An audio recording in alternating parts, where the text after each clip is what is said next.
Hello student, welcome back to my channel Aakash lecture. Student, जितने बच्चे 2025 board exam देने वाले हो तो उनके लिए वीडियो सबसे ज्यादा इंपॉर्टेंट है। मेरे प्यार बच्चों, क्लास 12th केमिस्ट्री के मैं न्यूमेरिकल लेकर आ गया हूं। बहुत सारे बच्चों का कमेंट था कि सर न्यूमेरिकल करा दीजिए केमिस्ट्री के, तो बिल्कुल फाइनली मैं न्यूमेरिकल लेकर आ गया हूं। ऐसे न्यूमेरिकल लेकर आए हो मेरे प्यार बच्चों कि मात्र इन प्रश्नों को अगर आप तैयार कर ले तो इससे बाहर न्यूमेरिकल आपके एग्जाम में नहीं पूछेगा। और रही बात न्यूमेरिकल समझाने की और समझने की, तो इतना बेहतरीन तरीके से समझाऊंगा कि अगर कभी भी आप केमिस्ट्री का न्यूमेरिकल नहीं सॉल्व किए हो तो इस वीडियो के माध्यम से पूरा का पूरा एक एक स्टेप आप सीख जाओगे, गारंटी है मेरा। और पीडीएफ की अगर बात करें तो पीडीएफ मैं हमेशा आप लोगों को फ्री में देता हूं। हर एक सब्जेक्ट की पीडीएफ फ्री में मिलता है। इसी वीडियो के डिस्क्रिप्शन में लिंक मिलेगा, लिंक पे क्लिक करके टेलीग्राम चैनल को ज्वाइन कर लो। पीडीएफ बिल्कुल फ्री में मिलता है, यहां पे समझिए और वहां से प्रिंट आउट निकाल लीजिए। मेरे प्यार बच्चों, वीडियो को लाइक कर देना, चैनल पर नए हो तो चैनल को जरूर सब्सक्राइब कर लेना। देखिए किस तरह मैं समझाता हूं केमिस्ट्री के न्यूमेरिकल, एक एक आप लोगों को पॉइंट में समझाते चलूंगा डिटेल में बिल्कुल। और इससे बाहर मैं वादा करता हूं कि न्यूमेरिकल इससे बाहर नहीं पूछा जाएगा, ये वादा है मेरा। आप मिला सकते हो पेपर में।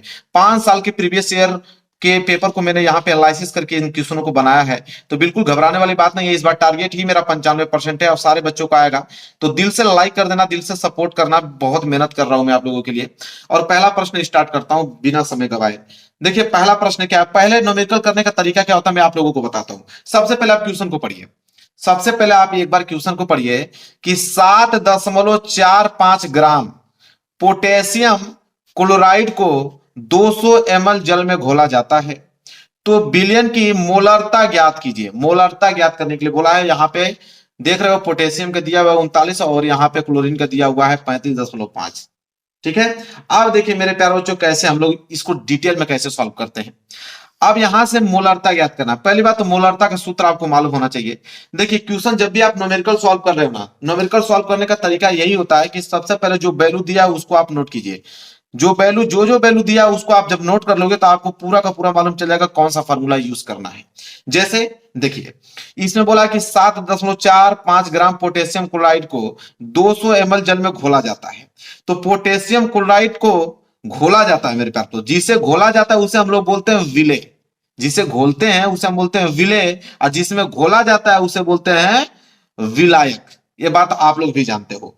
तो यहां पे मेरे प्यारे बच्चों, विले को हम लोग डब्ल्यू से दर्शाते हैं। किससे? स्मॉल डब्ल्यू से दर्शाते हैं, ये बात आप लोग भी जानते हो। तो डब्ल्यू बराबर आपको दे रखा है कितना? 7.45। 7.45 दे रखा है पोटेशियम क्लोराइड, क्योंकि यह क्या है आप लोगों का? विलय है, क्योंकि घुल रहा है। यहां तक समझ में आया आप लोगों को? रह गई बात विलायक की, तो विलायक क्या है यहाँ पे? जल। क्योंकि जल में घुल रहे हैं तो जल यहाँ पे विलायक का काम करेगा। तो इसको हम लोग वी से डिनोट करेंगे, क्योंकि मोलरता ज्ञात कर रहे हैं ना। तो वी बराबर क्या होगा मेरे प्यारों? 200 ml। क्या हो जाएगा? 200 ml। तो हमें वी का वैल्यू दिया हुआ है। अब बताइए कोई समस्या आप लोगों का है? कोई नहीं। सबसे पहले डब्ल्यू का वैल्यू आप लिखोगे। किसका? डब्ल्यू का, विले का। इसके बाद हमने वी का वैल्यू निकाला, किसका? विलायक का। 2 पॉइंट तो यही हमसे क्या हुआ? मिल गया। ठीक है। अब मेरे प्यारे बच्चों, अब क्या करेंगे हम लोग?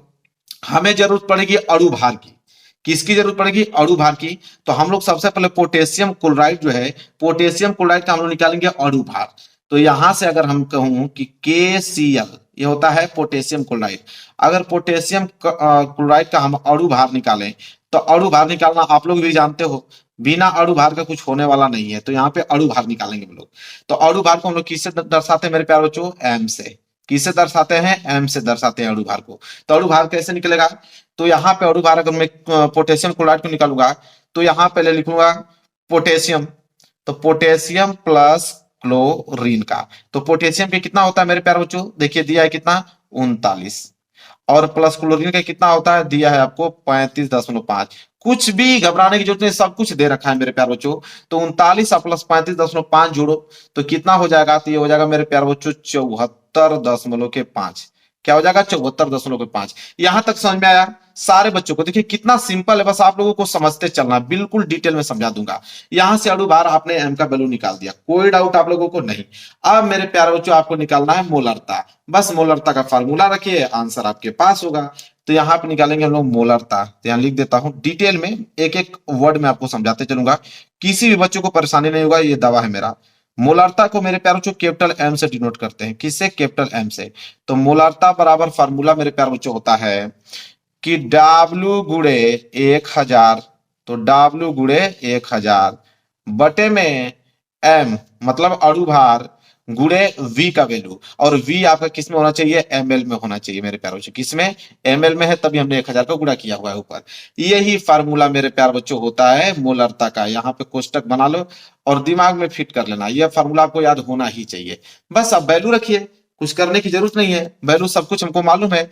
W का वैल्यू अभी हमने देखा, W का वैल्यू 7.45, तो W की जगह हम लोग लिखेंगे 7.45 गुणे 1000 है, तो कोई बात नहीं, 1000 हम लिख देते हैं।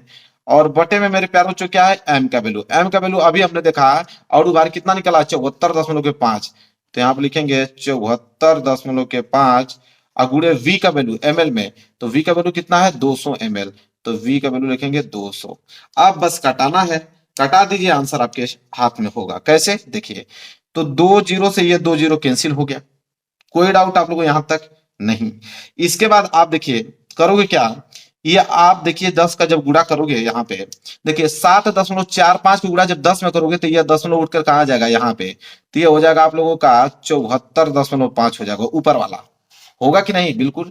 और बटे में आपका क्या बच गया यहाँ पे 74.5 और गुणे ये बच गया 2। अब एक चीज नोटिस करो, ये 74.5 से 74.5 पूरा का पूरा कैंसिल हो रहा है, तो ऊपर बच गया 1 और नीचे बच गया आपका 2, और 1/2 का मतलब होता है 0.5, यानी कि m का वैल्यू जो मोलरता आ गया, m का वैल्यू आ गया 0.5 मोल, क्या होगा, मोल में। यही आपका क्या है मेरे प्यारे बच्चों, आंसर। तो देखिए क्या बताइए, किसी भी बच्चों को समस्या हुआ, किसी भी बच्चों को समस्या हुआ इस न्यूमेरिकल में, बताइए।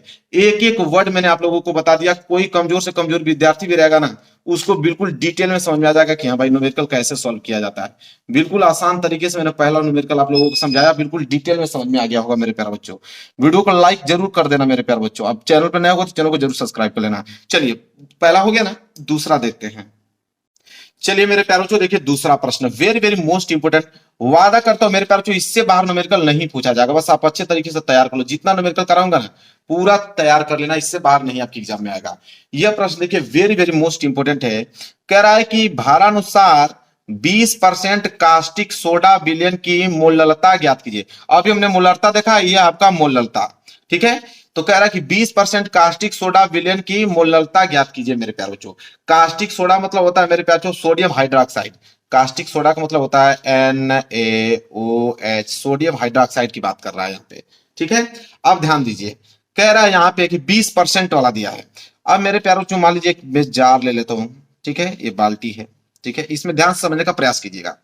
इसमें बोला है कि 20%, क्या बोला है कि 20% जो है मेरे प्यारे बच्चों कास्टिक सोडा है, मतलब NaOH है, ठीक है। अब एक बात बताइए कि जब 20% कास्टिक सोडा है, तो अगर पूरा का पूरा अगर हम मिश्रण की बात करें तो मिश्रण पूरा का पूरा कितने परसेंट का होता है, 100% का मिश्रण होता है। तो अगर इसमें 20% आपका सोडियम हाइड्रोक्साइड है, तो आप कह सकते हो कि ऐसा है सर कि इसमें जल की मात्रा जो होगी वो 80% होगा। बिल्कुल होगा, 80% जल की मात्रा है, 20% सोडियम हाइड्रोक्साइड की मात्रा है, तो कुल मिला के हो गया 100, ठीक है। लेकिन हम क्या करेंगे, परसेंटेज को चेंज कर देंगे, हम बस यहाँ पे इसको ग्राम में मान लेंगे। हम लोग मान लेंगे कि 20 ग्राम तो सोडियम हाइड्रोक्साइड है और 80 ग्राम जो है यहाँ पे पानी है, 80 ग्राम क्या है, पानी है। बस इतना से काम हम लोगों का बन जाएगा। कैसे हल करना है अब देखिए, तो मैं डिटेल में समझाया हूं हल करने का तरीका। यहाँ पे लिखोगे सॉल्व, सॉल्व कैसे करोगे उसको समझो। सॉल्व में सबसे पहले हम लिखेंगे वही चीज, 20% कास्टिक सोडा विलयन की मोललता ज्ञात कीजिए। तो 20% है आपका सोडियम हाइड्रोक्साइड, तो यह 20 क्या कहलाएगा आपका, विलेय, विलेय का भार है। अब विलेय को किससे दर्शाते हैं, W से, तो W बराबर तो आपको दे दिया है 20 ग्राम। क्या हो गया, 20 ग्राम। बताइए अब इतना भारी भी है, बिल्कुल भारी नहीं है। किसमें मिला रहे हो, जल में मिला रहे हो, तो जल किसका काम करेगा, विलायक का। लेकिन याद कीजिए कि ये मोललता निकाल रहे हैं हम लोग, तो मोललता में क्या होता है मेरे प्यारे बच्चों, हम लोग जो विलायक निकालते हैं, विलायक को हम लोग यहाँ पे W से डिनोट करते हैं, कैपिटल W से। किससे, कैपिटल W से डिनोट करते हैं, ये बात याद होना चाहिए। तो कैपिटल W बराबर हो जाएगा यहाँ पे 80 ग्राम। अब वही हम लोग मोलरता ज्ञात कर रहे थे, तो हम लोग कैपिटल V से डिनोट कर रहे थे, इतना ही फर्क होता है, ठीक है। मोलरता ज्ञात करोगे तो यहाँ पे विलायक को कैपिटल V से डिनोट करोगे, अब मोललता ज्ञात करोगे यहाँ पे तो कैपिटल W से डिनोट कर दोगे विलायक को। बस इतना ही फर्क होता, कुछ नहीं। यहां तक समझ में आ गया आप लोगों को। तो W, स्मॉल W और कैपिटल W का वैल्यू हमें मिल गया। ठीक है। अब हम क्या करेंगे, अणु भार तो निकालना ही पड़ेगा, किसका, सोडियम हाइड्रोक्साइड का। जैसे उसमें हम लोग अणु भार निकाले थे पोटेशियम क्लोराइड का, इसी तरह इसमें भी हम लोग सोडियम हाइड्रोक्साइड का अणु भार निकालेंगे। तो निकालेंगे NaOH, इसका हम लोग निकालने वाले हैं मेरे प्यारे बच्चों अणु भार। क्या निकालने वाले हैं, अणु भार निकालने वाले हैं। और अणु भार मेरे प्यारे बच्चों किससे डोट करते हैं, M से करते हैं। तो M बराबर क्या हो जाएगा मेरे प्यारे बच्चों, अणु भार अगर हम निकालें तो यहां पे सबसे पहले लिखेंगे सोडियम। सोडियम का परमाणु भार कितना होता है, सोडियम का परमाणु भार होता है यहाँ पे 23, प्लस ऑक्सीजन का परमाणु भार कितना होता है 16, प्लस हाइड्रोजन का परमाणु भार कितना होता है 1 होता है। जोड़ दो, जब जोड़ोगे मेरे प्यार बच्चों तो कितना हो जाएगा 23, 16 और 1, तो 6 1 7, 7 3 10 और 2 1 3 1 4, मेरे प्यार बच्चों 40 आ गया। तो M का वैल्यू कितना आ गया मेरे प्यार बच्चों 40। M मतलब अणु भार कितना आ गया 40 आ गया। यहां तक समझ में आ गया। बस अब हमें मोललता ज्ञात करना है, बस फार्मूला लिख दीजिए। अब यहाँ पे मैं फार्मूला लिखता हूं कि मोललता का फार्मूला क्या होता है। इतना ज्यादा सिंपल है। बताइए किसी को भारी लग रहा है, जब तक मैं पढ़ाऊंगा किसी भी बच्चों को ऐसा लगेगा ही नहीं कि कोई चीज डिफिकल्ट है। तो मोललता मेरे प्यार बच्चों फार्मूला क्या होता है, चलिए देखते हैं। फार्मूला होता है कि विलेय का भार मतलब W बटे 100 मतलब 1000, ठीक है।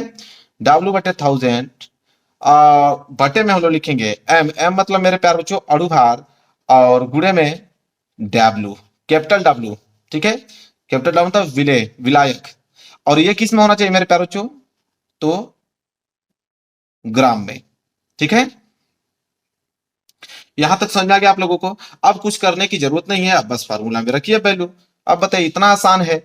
तो W कितना वैल्यू है 20 ग्राम, तो यहां लिखेंगे 20 गुणे, ये हो जाएगा आप लोगों का 1000 बटे में M का वैल्यू अभी निकला है, ठीक है।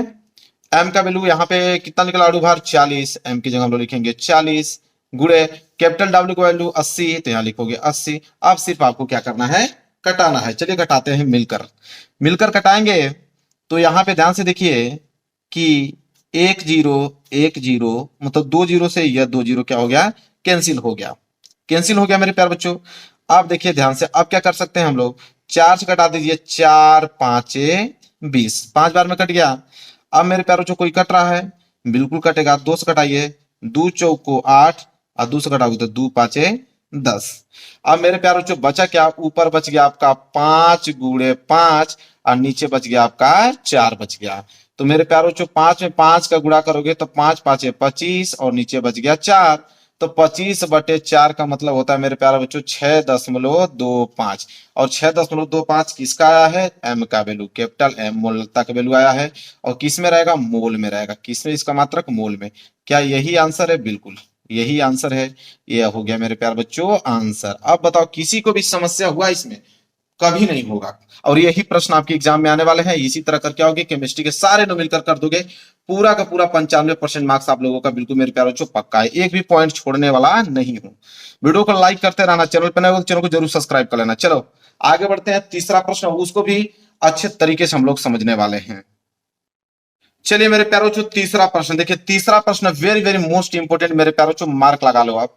मेरे प्यारे बच्चों सारे प्रश्न आपके एग्जाम में बनेंगे, पूरा का पूरा करके आने वाले हो आप लोग। प्रश्न है कि 72 ग्राम जल तथा 92 ग्राम एथिल एल्कोहल के मिश्रण में दोनों का मोल प्रभाज ज्ञात कीजिए। मेरे प्यारे बच्चों देखते हैं मोल प्रभाज, बहुत बड़ी तोप नहीं है, बिल्कुल आसान तरीके से समझाने वाला हूं आप लोगों को। चलिए देखिए कैसे हम लोग आसान तरीके से समझेंगे। यहाँ पे हेडिंग डाल लीजिए सॉल्व, मैं पेन चेंज कर लेता हूं, यहाँ पे डाल लीजिए सॉल्व। देखिए कैसे हल करते हैं बिल्कुल आसान तरीके से। आपको क्या बोला है मेरे प्यारे बच्चों कि 72 ग्राम जल और 92 ग्राम एथिल एल्कोहल। तो हम लोग दो घटक मान लेते हैं, एक घटक को हम ए मान लेते हैं और इधर एक घटक को हम बी मान लेते हैं। दो घटक मैंने मान लिया। एक घटक का नाम मेरे प्यारे बच्चों जल रख देते हैं, एक घटक क्या है यहाँ पे जल है, और एक घटक आपका एथिल एल्कोहल है। क्या है, एथिल एल्कोहल। देखिए कैसे न्यूमेरिकल सॉल्व किया जाता है, बादशाह हो जाएंगे आप, ठीक है।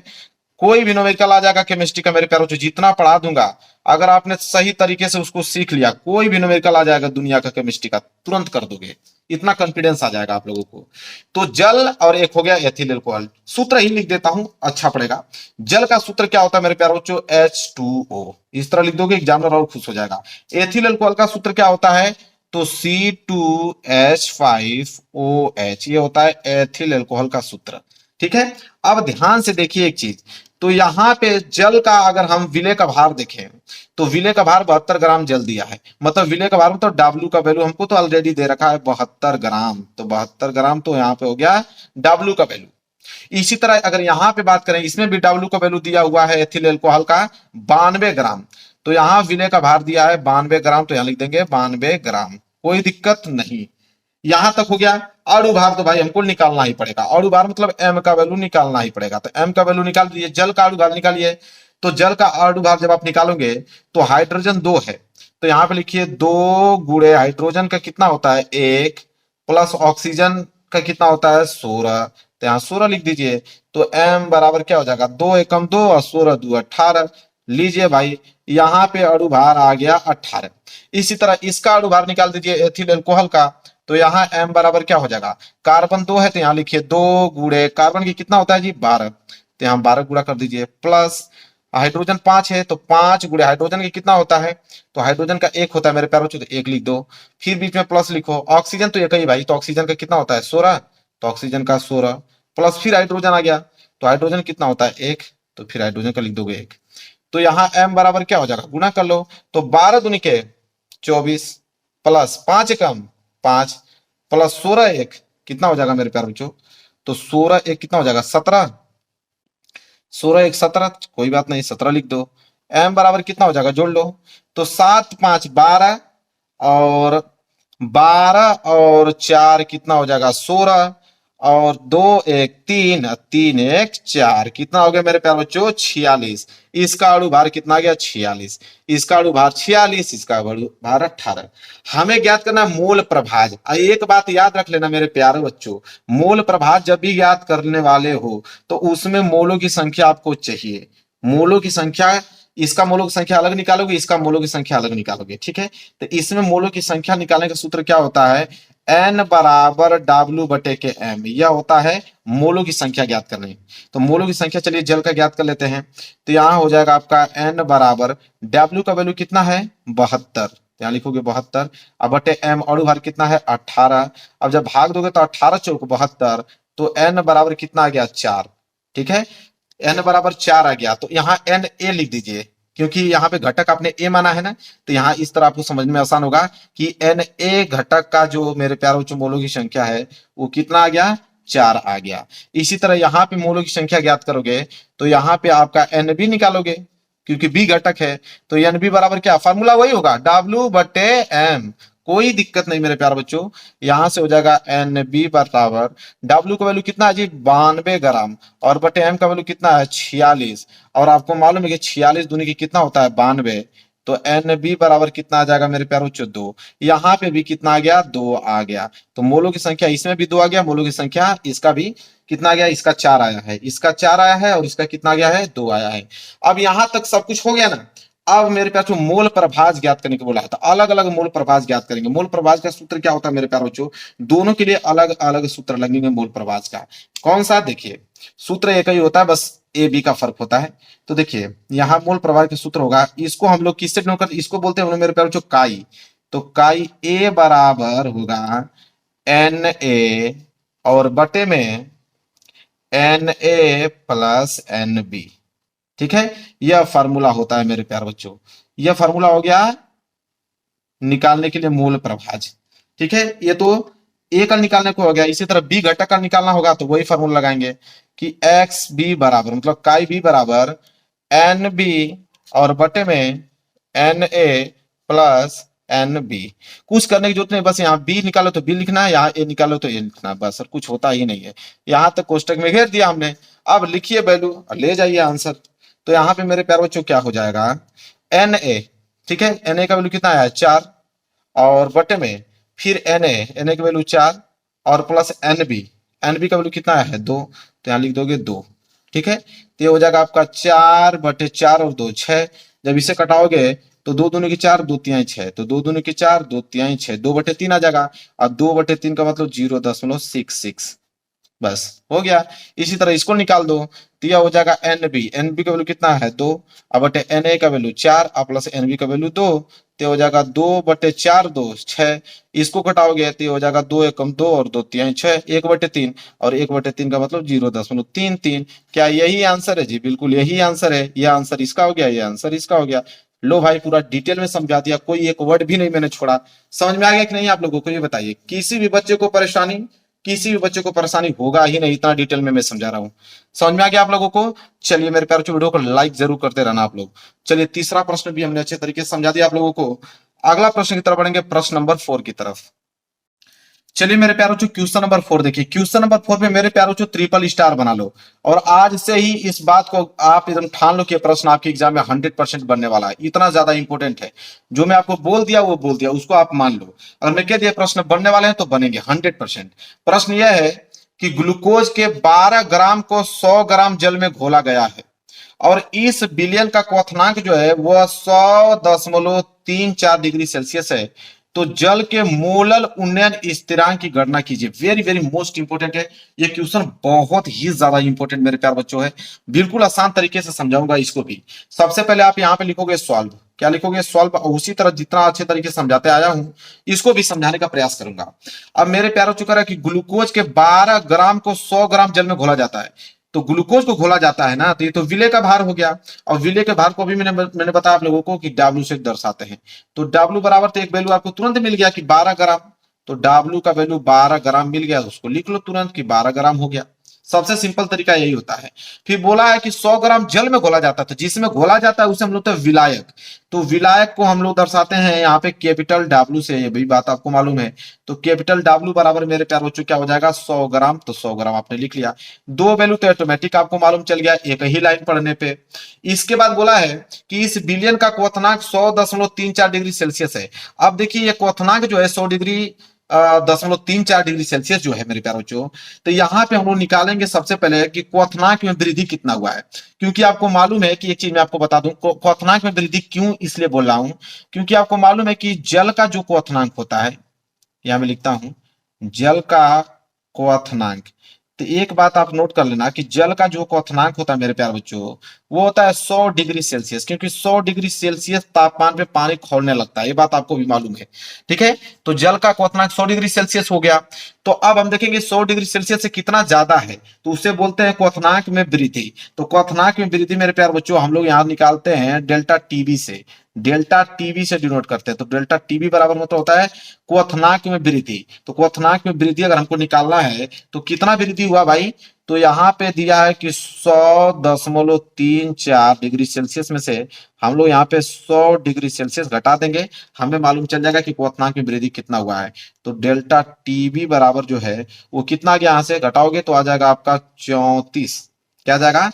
यहाँ पे 0.34 डिग्री सेल्सियस की क्या हो रही है? वृद्धि हो रही है। ठीक है, डेल्टा टीबी की वैल्यू हमको यहां मालूम चल गया। अब क्या करेंगे मेरे प्यारों को? बोला क्या है कि मोलल उन्नयन स्थिरांक की गणना कीजिए। यहां से केबी का वैल्यू पूछा है कि केबी बराबर क्या होगा, क्वेश्चन मार्क। केबी को हम लोग बोलते हैं मोलल उन्नयन स्थिरांक। ठीक है, तो केबी का वैल्यू हमसे पूछा है। तो एक बात पहले तय कीजिए कि सबसे पहले हम लोग अणु भार निकालते हैं। अणु भार मतलब एम का। ठीक है, तो विलेय का हम लोग अणु भार निकालेंगे।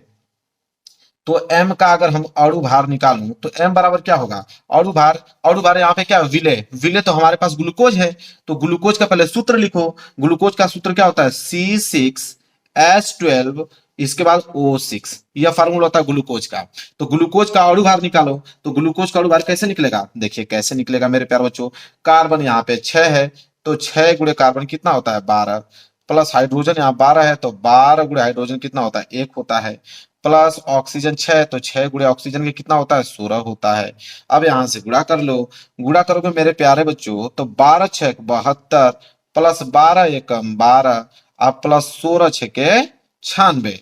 और जब इसको जोड़ोगे आप 72 और 12 96 को, तो देखने को मिलेगा कि 180 आ गया। और ये m का वैल्यू आ गया, अणु भार आ गया ग्लूकोज का, कितना आ गया? 180 आ गया। यहां तक समझ में आ गया? हमसे पूछा क्या मेरे प्यारे बच्चों? मोलल उन्नयन स्थिरांक पूछा है।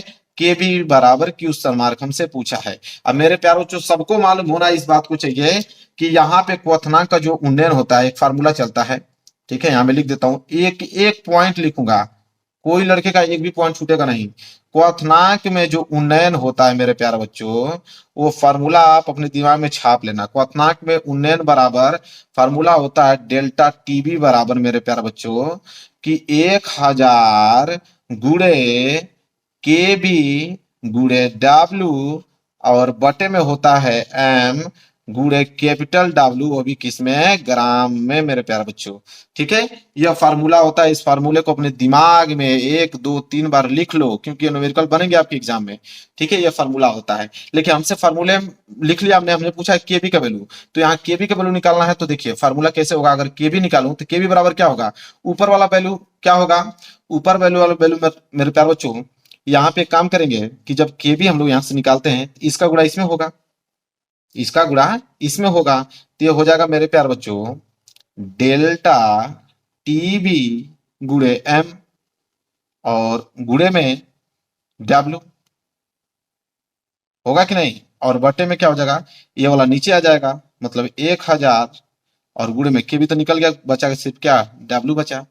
ठीक है, यह फार्मूला बन गया हमारा क्या, क्वथनांक में उन्नयन निकालने का, मतलब के बी निकालने का। अब बस फार्मूला में वैल्यू रखिए, वैल्यू रखिए मेरे प्यार बच्चों, क्या हो जाएगा, के बी बराबर क्या हो जाएगा, डेल्टा टीबी।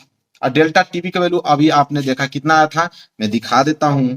देखिए डेल्टा टीबी का वैल्यू है 0.34, 0.34, तो आप लिखोगे 0.34 गुणे एम, अभी अणुभार निकाले हम लोग 180, तो एम का वैल्यू क्या होगा मेरे प्यार बच्चों, 180 होगा, गुणे कैपिटल डब्ल्यू, कैपिटल डब्ल्यू का वैल्यू मेरे प्यार बच्चों विलायक वाला 100 ग्राम, कोई दिक्कत नहीं, आप लिखोगे 100 ग्राम, और बटे में मेरे प्यार बच्चों क्या है 1000, तो आप लिखोगे मेरे प्यार बच्चों 1000 गुणे डब्ल्यू। ठीक है, डब्ल्यू मेरे प्यार बच्चों कितना है, 12 ग्राम, स्मॉल डब्ल्यू 12 ही ग्राम है ना। चलिए विलय का भार, तो यहाँ लिखेंगे 12। कोई दिक्कत किसी भी बच्चे को बताइए, कोई भी समस्या है, कोई भी समस्या नहीं होनी चाहिए। अब सिर्फ आपको कटाना है, चलिए आराम से मिलके कटाते हैं, आंसर लेकर आते हैं। तो 2 0 से ये 2 0 क्या होगा मेरे प्यारे बच्चों, कैंसिल। यहां तक आपको चीजें समझ में आया। अब ध्यान से आप समझिए और कटाते हैं। तो एक चीज काम करें कि एक जो जीरो यह बचा है, इस जीरो से इस जीरो को कटा देते हैं, ध्यान से समझते रहिएगा। अब देखिए क्या करेंगे, अब कटाएंगे हम लोग किसे, 3 से कटा देते हैं। तो 3 से कटाओगे तो 3 6 18 और 3 चौको 12, फिर 2 से कटाएंगे तो 2 3 6 और 2 दूनी के 4, कट गया मेरे प्यार बच्चों। अब यहाँ पे बच गया के बी बराबर क्या है, इसका गुणा कर दीजिए, तो ये हो जाएगा 3 चौको 12, 3 3 9 1 10, 102, 0.2 अंक के बाद लगेगा 1 2, तो 1 2 मतलब ये हो जाएगा 1.02, और बटे नीचे सिर्फ क्या बचा, 2 बचा। ठीक है, तो यहां से अगर हम के बी निकालें तो के बी बराबर क्या हो जाएगा, जब इसको कटाएंगे तो आ जाएगा 0.51। ठीक है, 51 प्रति केल्विन प्रति मोल, ये यूनिट होगा इसका। ठीक है, तो ये हो गया मेरे प्यारे बच्चों आंसर, ये हो गया मेरे प्यारे बच्चों मोलल उन्नयन स्थिरांक बराबर क्या होगा, 0.51 केल्विन प्रति मोल, यही होगा मेरे प्यारे बच्चों आंसर। बताइए किसी भी बच्चे को समस्या है, बिल्कुल एक एक वर्ड हमने डिटेल में समझाया है कि ताकि कोई भी बच्चे को समस्या ना हो मेरे प्यारे बच्चों। और केमिस्ट्री में रही न्यूमेरिकल की बात, अब आपको समझ आ रहा होगा कितना आसान होता है केमिस्ट्री में न्यूमेरिकल सॉल्व करना। ठीक है, इतना बेहतरीन तरीके से मैं आपको बता रहा हूं, समझ में आ गया ये प्रश्न आप लोगों को। चलिए आगे बढ़ते हैं, प्रश्न नंबर 5वां देखते हैं। चलिए मेरे प्यारे बच्चों प्रश्न नंबर 5वां देखिए। देखिए प्रश्न नंबर 5वां वेरी वेरी मोस्ट इंपोर्टेंट मेरे प्यारे बच्चों, इस पे भी आप ट्रिपल स्टार बना लो, इस पे भी आप ट्रिपल स्टार बना लो। ये प्रश्न आपके लिए बहुत ज्यादा इंपॉर्टेंट है, सारे प्रश्न आपके एग्जाम में बनने वाले हैं। इतना प्रैक्टिस कर लेना 2 3 बार कि एग्जाम में जब प्रश्न आए पूरा छापते चले जाना, एग्जाम में पूरा का पूरा नंबर आप लोगों को देगा। क्या है मेरे प्यारे बच्चों कि एक कार्बनिक पदार्थ के जलीय विलयन जिसमें 3 ग्राम पदार्थ 50 ग्राम जल में घुला है, इसके हिमांक में 0.51 डिग्री सेल्सियस की कमी होती है, तो पदार्थ के अणु भार की गणना कीजिए और जल का मोलल अवनमन स्थिरांक दिया हुआ है आपको 0.51 डिग्री सेल्सियस प्रति मोलल। अब मेरे प्यारे बच्चों ध्यान समझना कैसे इसको हल करेंगे, ये भी प्रश्न बहुत सिंपल है, तो इसको भी हम लोग अच्छे तरीके से लिखेंगे सॉल्व, और सॉल्व में जो जो वैल्यू दिया पहले उसको नोट करेंगे। चलिए पहली लाइन पढ़ते हैं कि एक कार्बनिक पदार्थ के जलीय विलयन जिसमें 3 ग्राम पदार्थ 50 ग्राम जल में घुला है, तो 3 ग्राम पदार्थ घुला है मतलब विलय का भार दिया हुआ है, मतलब यहाँ पे W का वैल्यू तो हमें तुरंत मिल गया, तो स्मॉल W का वैल्यू मिल गया हमें, विलय का भार कितना मिल गया 3 ग्राम, तो मैं नीली पेन से लिख देता हूं 3 ग्राम। 3 ग्राम तो एक वैल्यू हमें ऐसे ही मालूम चल गया। इसके बाद बोला है कि 50 ग्राम जल में घुला है, मतलब ये विलायक का वैल्यू दिया है। और विलायक को हम लोग कैपिटल डब्ल्यू से डिनोट करते हैं, ये बात आपको भी मालूम है। तो कैपिटल डब्ल्यू बराबर दिया आपको 50 ग्राम, तो यहाँ लिख दीजिए 50 ग्राम। तो दो वैल्यू तो एक ही लाइन से पढ़ने में हमको मालूम चल गया। इसके बाद बोला है कि इसके हिमांक में 0.5 डिग्री सेल्सियस की कमी होती है, हिमांक में। तो हिमांक की कमी जो होता है मेरे प्यारे बच्चों, उसको हम लोग डेल्टा टी एफ से डिनोट करते हैं, डेल्टा टी एफ। तो डेल्टा टी एफ हिमांक में कमी कितना है, तो 0.51 डिग्री सेल्सियस। ठीक है। इसके बाद बोला है कि तो पदार्थ के अणु भार की गणना करना है, एम का वैल्यू ज्ञात करना है। जल का मोलल अवनमन स्थिरांक, तो जल का मोलल अवनमन स्थिरांक को हम लोग डिनोट करते हैं यहाँ पे मेरे प्यारे बच्चों के एफ से। किससे डिनोट करते हैं, के एफ बराबर कितना दिया है, तो 0.51 डिग्री सेल्सियस दे रखा है। तो जो जो वैल्यू दिया था हमने लिख लिया। ठीक है। अब मेरे प्यारे बच्चों डिग्री सेल्सियस प्रति मोलल दिया है ना, तो प्रति मोलल लिख देते हैं, प्रति मोलल। यहाँ पे मोलल लिखा है, यूनिट की सहित हमने लिख दिया। इसके बाद मेरे प्यारे बच्चों बोला क्या है, तो पदार्थ के अणु भार की गणना कीजिए, मतलब एम का वैल्यू पूछा है। तो फार्मूला आपको मेरे प्यारे बच्चों मालूम होना चाहिए कि फार्मूला यह होता है कि डेल्टा टी एफ बराबर, डेल्टा टी एफ मतलब हिमांक में जो कमी होता है उसका फार्मूला चलता है। डेल्टा टी एफ बराबर फार्मूला होता है 1000 गुणे के एफ गुणे डब्ल्यू और बटे में एम गुणे कैपिटल डब्ल्यू, वो भी ग्राम में, कोष्टक बंद। यह फार्मूला होता है। यह फार्मूला आपको याद होना चाहिए मेरे प्यारे बच्चों, तभी इस क्वेश्चन को आप लगा पाओगे। अब यहाँ पे हमें तो टीएफ की वैल्यू चाहिए ना, हमें वैल्यू चाहिए एम की। तो यहां से अगर हम एम निकालें तो एम बराबर क्या हो जाएगा, इसका गुणा ऊपर हो जाएगा, तो ये हो जाएगा मेरे प्यारे बच्चों, एम का वैल्यू अगर मैं निकालूं तो एम को यहाँ भेज दीजिए, इसको यहाँ भेज दीजिए, बस हो जाएगा। तो ऊपर तो आपका ऐसे ही रहेगा 1000 गुणे के एफ गुणे डब्ल्यू बटे में, अब यह डेल्टा टी एफ नीचे आ जाएगा, डेल्टा टी एफ नीचे आ जाएगा और गुणे में यहाँ पहुंच जाएगा डब्ल्यू, वो भी किस में, ग्राम में। बस अब वैल्यू रखना है, वैल्यू रख दीजिए। तो यहाँ एम बराबर क्या हो जाएगा 1000, तो 1000 गुणे के एफ का वैल्यू यहाँ पे देखिए दिया है 0.51, तो 0.51 गुणे डब्ल्यू, डब्ल्यू की वैल्यू, स्मॉल डब्ल्यू की वैल्यू जो विलय का भार है 3 ग्राम दिया है, 3 ग्राम आप लिख दीजिए, बटे में यहाँ पे डेल्टा टी एफ। ठीक है। डेल्टा टी एफ मतलब हिमांक में कमी, हिमांक में कमी कितना दिया है 0.51, तो 0.51 दिया हुआ है और गुणे डब्ल्यू, कैपिटल डब्ल्यू मेरे प्यारे बच्चों जो विलायक का भार है 50 ग्राम दिया है, तो यहाँ पे आप लिख दीजिए 50 ग्राम। अब आपको कटाना है, कटाइए मेरे प्यारे बच्चों, क्या करना है, तो ये वाला तो ऑटोमेटिक कट जाएगा, उतना ही उतना वैल्यू दिया हुआ है। ठीक है। ये कटा दीजिए, 10 से 10 कट गया, 5 से कटा दीजिए, तो 5 दूनी के 10, 20 बार में कट गया, तो 20 बार में कट गया, तो एम बराबर क्या बचा, 20 गुणे इधर बच गया आपका 3, तो हो जाएगा एम बराबर 20 तिहाई 60। तो एम का अणु भार कितना गया मेरे प्यारे बच्चों, 60 है। यही अणु भार हमसे पूछा था, क्या यही आंसर है, जी बिल्कुल यही आंसर है मेरे प्यारे बच्चों। बताइए किसी भी बच्चों को समस्या है, किसी भी बच्चे को बताइए, तो आप लोगों को बहुत हार्ड लगता है, बिल्कुल हार्ड नहीं लगेगा, आज के बाद तो हार्ड लगेगा ही नहीं। अगर मैं पढ़ा दिया आप लोगों को, एक बार रिवीजन बढ़िया से कर लोगे, कभी हार्ड नहीं लगेगा मेरे प्यारे बच्चों। तो 5 ही न्यूमेरिकल मैंने बताया, अभी तो आपको बहुत न्यूमेरिकल बताने हैं, कम से कम 10 न्यूमेरिकल अभी बचे हुए हैं। तो ये पार्ट 1 है, पार्ट 2 में और सारे न्यूमेरिकल मैं सॉल्व करूंगा इसी तरह एक एक स्टेप, कोई दिक्कत नहीं होगा मेरे प्यारे बच्चों। पूरा लास्ट तक आप लोग जाते जाते सारे क्वेश्चन सॉल्व करा दूंगा, हर एक सब्जेक्ट का 95% मार्क्स आप लोगों का बिल्कुल पक्का है। बस वीडियो को लाइक कर देना, चैनल पर नए और चैनल को जरूर सब्सक्राइब कर लेना। चलिए मेरे प्यारे बच्चों, मिलेंगे नेक्स्ट वीडियो में, तब तक के लिए धन्यवाद। इन क्वेश्चनों की 2 से 3 बार प्रैक्टिस आप करके ही जाना।